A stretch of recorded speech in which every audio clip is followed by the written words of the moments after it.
Hello students, आज हम लोग 10th क्लास साइंस की फर्स्ट वर्कशीट करेंगे जिसका टॉपिक है चैप्टर 1 से chemical reactions and chemical equations.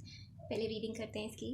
Eight some point in your mind you must have thought about how the plants make their food और how the iron nail turn brown when it was kept in the open और how our food was digested और what happened while breathing or why did it go bad when the milk was kept outside during the summer season etc.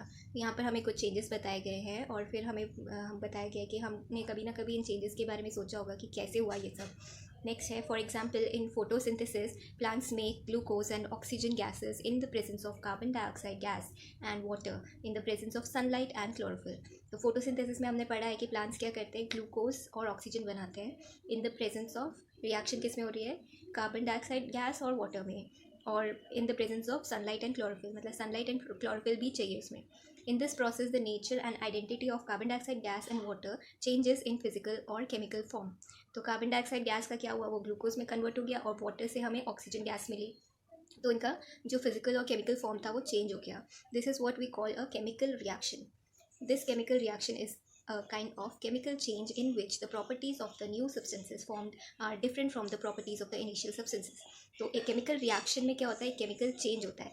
Change मतलब कि किसी ना किसी एक चीज़ में जो शुरुआत में हम ले रहे हैं उसको हम बोलेंगे रिएक्टेंट्स, और जब उसमें चेंज हो जाएगा तो फाइनली हमें एक प्रोडक्ट मिलेगा जो कि केमिकल चेंज के बाद वापस रिएक्टेंट में कन्वर्ट नहीं कर सकते, इसलिए इसको हम बोलेंगे chemical reaction. And the new substances are different from in properties of the initial substance. जो इनिशियल सब्सटेंस था उसकी प्रॉपर्टीज़ अलग होगी और फाइनली जो प्रोडक्ट मिलेगा उसकी प्रॉपर्टीज़ अलग होंगी, और वो इंटरचेंज नहीं कर सकते हम, मतलब वापस से रिवर्स नहीं कर सकते, तो इसीलिए हम उसको बोलेंगे केमिकल चेंज। नेक्स्ट है, two or more substances combine to form one or more substances with new properties, this is called a chemical reaction. तो अगर हमें केमिकल चेंज डिफाइन करना था तो it is a change which is irreversible, मतलब एक बार हो गया तो वो दोबारा वापस बदला नहीं जा सकता, पहले जैसा नहीं किया जा सकता। बट केमिकल रिएक्शन कैसे अलग है, इसमें two or more substances they combine to form one or more substances with new properties. तो इसमें जो रिएक्टेंट्स होंगे या तो दो मिनिमम है चाहिए या उससे ज़्यादा भी हो सकते हैं, बट इसके बाद जो केमिकल चेंज आएगा उनमें फिर उसके बाद हमें एक या एक से ज़्यादा सब्सटेंसेस एज प्रोडक्ट्स मिलेंगे जिनकी प्रॉपर्टीज़ एकदम नहीं होंगी। सो इसको हम बोलते हैं chemical reaction. Two or more substances combine to form one or more substance with new properties. This is called a chemical reaction. Example, hydrogen and oxygen combine to form water.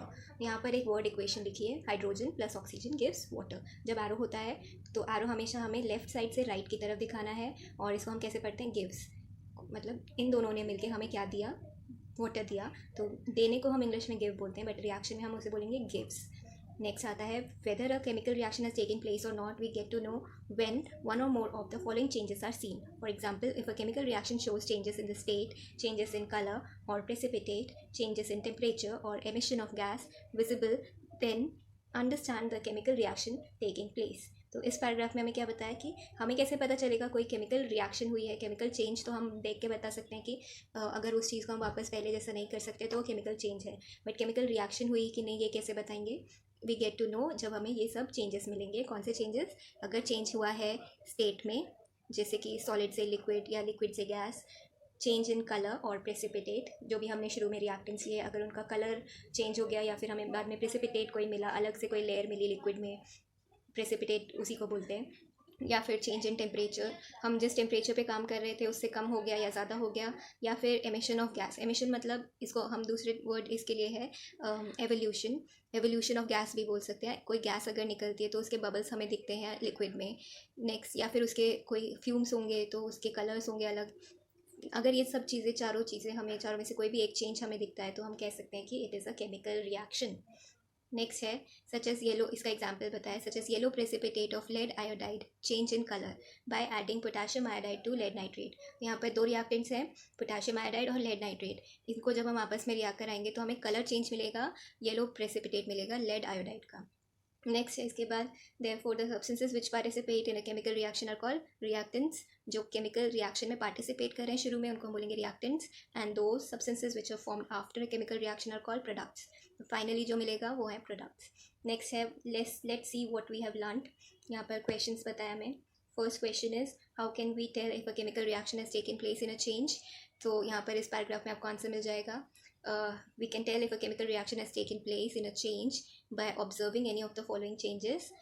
For example, change in state, change in color or precipitate, change in temperature or emission of gas. Next question, sort the chemical changes from the following actions. Chemical changes में मतलब कि irreversible changes हमें ढूंढने हैं. First, photosynthesis, it is a chemical change. Next, boiling of water, it is a physical change, it is not a chemical change, because water boil करके हम water vapor बनाते हैं, उसको condense करके वापस water बना सकते हैं. फिर नेक्स्ट, टीयरिंग ऑफ पेपर, ये भी एक फिजिकल चेंज है, केमिकल चेंज नहीं है. कर्डलिंग ऑफ मिल्क, मतलब मिल्क से कर्ड बनाना, ये भी एक केमिकल चेंज है, बिकॉज कर्ड को हम वापस मिल्क में कन्वर्ट नहीं कर सकते. Question number 3, write the reactants and products in given chemical reaction. So इसमें रिएक्टेंट्स है पहले क्वेश्चन में magnesium plus oxygen, magnesium and oxygen are reactants. Product is magnesium oxide. Next is carbon plus oxygen gives carbon dioxide. तो इसमें reactants हैं left side पे, carbon and oxygen are reactants and product is carbon dioxide. Next question, write the name of the reactants and products of photosynthesis with the help of chemical reaction. So chemical reaction के form में आपको लिखना है. And then reactants है carbon dioxide and water, products है glucose and oxygen.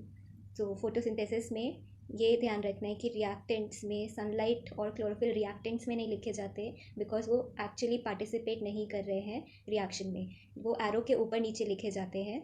और next page में आपको सारे आंसर्स सोल्यूशन फॉर्म में दिया हुआ है, सारे करेक्ट आंसर्स, जिससे कि आप देख सकते हैं. Next last question is Pooja's mother forgot to keep the dough in the heat outside the fridge.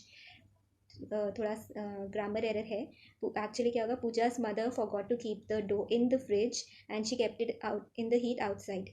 So on looking in the morning या फिर on checking in the morning there was some change in the flour, whether it is physical और chemical. ये आपको बताना है कि अगर जो पूजा की मदर ने आटा जो गूंद के रखा था, डो फ्रिज में नहीं रखा था, तो अगले दिन तक गर्मी में उसका क्या होगा, उसमें जो चेंजेस आएंगे वो फिजिकल चेंज होगा या केमिकल चेंज होगा. तो अगर हम नेक्स्ट डे चेक करेंगे तो ऐसे आटे में क्या हो जाता है, उसमें फंगस मोल्डिंग हो जाती है, फंगस लग जाता है, और आपको उसमें ऊपर एक नेट का कवर दिखता है, हल्का सा जाली जाली दिखता है. दैट मीन्स कि वहाँ पर उसका फंगल कंटामिनेशन हो चुका है, और वो एक केमिकल चेंज है, क्योंकि अब वो पहले जैसा नहीं हो सकता.